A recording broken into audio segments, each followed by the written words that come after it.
দোলের প্রথম পর্বে তো আমি তোমাদের সাথে শেয়ার করেইছিলাম যে আমি আমার রাধা গোবিন্দ গোপু সবাইকে পুরনো সাজ পোশাক খুলিয়ে গঙ্গা জল দিয়ে স্নান করিয়ে সবাইকে আবার নতুন বস্ত্র পরিয়ে সাজিয়ে দিচ্ছি।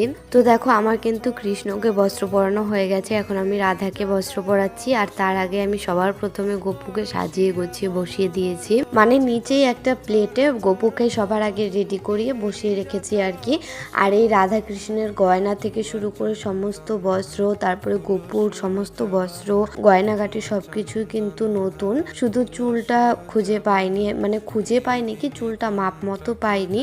আর হচ্ছে রাধা কৃষ্ণের চুলটা সকালবেলায় মা একটুখানি ধুয়ে দিয়েছিল, যেহেতু নতুন পাইনি সেই কারণে পুরোনোটাই সবার আগে ধুয়ে দিয়েছে আর এতক্ষণে শুকিয়েও গেছে। আমি এখন লাগিয়ে দেব সবার চুল।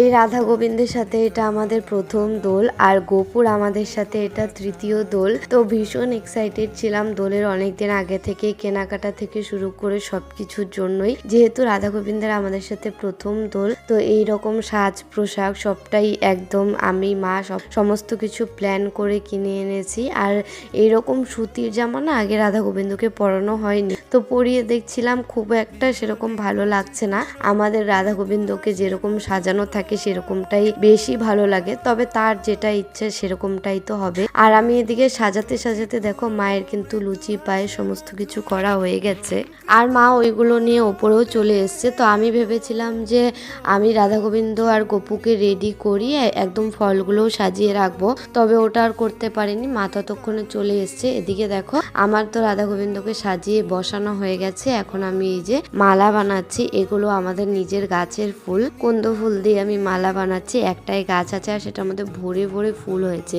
তো আমি ড্রেসটাও এনেছি সাদা আর মালাগুলোও না সাদা, তো সেই কারণে একটু কম বোঝা যাচ্ছিল, তবে নিজের গাছের ফুলের মালা বানিয়ে দেওয়ার একটা কিন্তু অন্যরকমই আনন্দ। মা আবার আমাকে 2-4টে গাঁদা ফুল এনে দিল আমাদের এই গাছ থেকে, বললো যে ওইগুলো দিয়ে লকেট করে দে, ভালো লাগবে।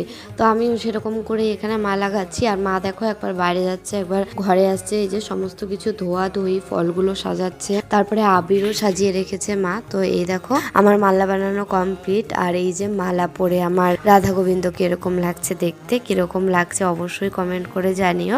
আবার নেক্সট পার্টে তোমাদের সাথে দেখা হবে।